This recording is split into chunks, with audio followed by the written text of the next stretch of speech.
Guys, ito yung doggy kong malapit na mamatay, guys. Come here. Inaano ko lang siya kasi para gustong-gusto pa talaga niyang mabuhay pero wala na talaga, guys. Kasi yung distemper pala is incurable talaga siya, guys. Kaya anak, Tiny, ha? Binilad ko nga sa araw para umano-ano man lang. Kasi wala na talaga kung ako pagpiliin, gusto ko na siyang magpahinga. Hindi ko naman siya pwedeng patayin, hindi ko naman siya anuhin. Kaya talagang emotionally, ano talaga, guys, pain, very painful emotionally dahil wala kang magawa sa kanya. Grabe tong emotion na to. Wala kang magawa, hindi mo alam anong gagawin, kahit pinainom mo na ng gamot, ayaw pakainin mo, ayaw na niyang tanggapin.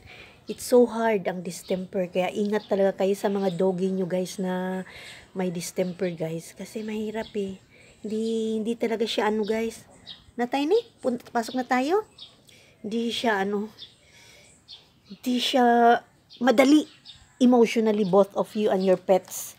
Talagang ewan ko, kahit ako nahihirapan ako, guys, kasi come here. Nahihirapan talaga ako, guys. Halika na, pasok na tayo.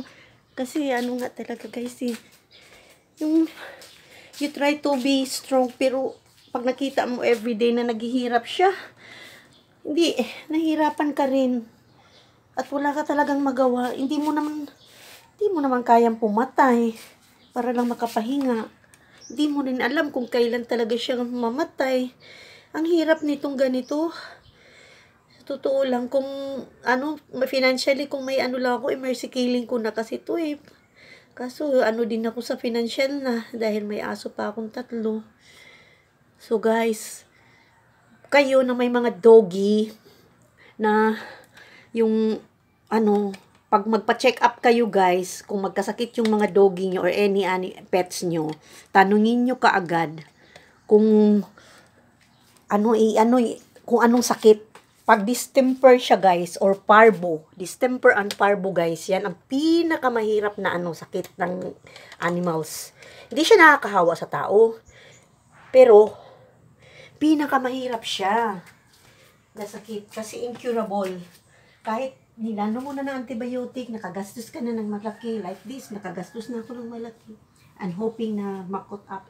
Hindi talaga, bira lang, it's 10%, 20% lang ang nakasurvive ng distemper. But ganito, na puppy pa siya, it's 3 months, going to 4 months old. Hindi, na talaga. Ang pinamasakit, guys, yung maghihiyaw siya sa pain na hindi mo alam kung saang pain. Buti nga ngayon, tumahimik siya Tsaka yung mangisay siya, mag-seizure siya, hindi mo alam. Ang hirap. This is the first time na may doggy. Ang dami ko ng dogs, pero ngayon lang ako naka-encounter ng distemper. All my doggies was died in aging. 15 years old, 14 years old. Hindi sila nahihirapan. But this time talaga, na-encounter ko tong distemper na to. Grabe pala siya. It really, ng emotion mo. Doggy nga lang to, kung tutusin yung iba pag nakatingin sa vlog ko. Aso lang yan, bakit iyakan mo? Bakit ganyan ka kaano? No. If you love a dog, or any of your loved ones na animals, masakit. Nakarelate yung mga lahat ng mga dog lover dyan. Pero yung hindi, sorry na lang, guys, pasensyahan nyo na lang yung sentiment vlog ko, ha? Tiyagaan nyo na lang. Ha? Napasok na tayo? Ha? Pasok na? Huwag ka na umiyak. Ha? Masakit na? Huli na. Ipasok kita para, tana. Pasok na kami, guys, sa ulitin.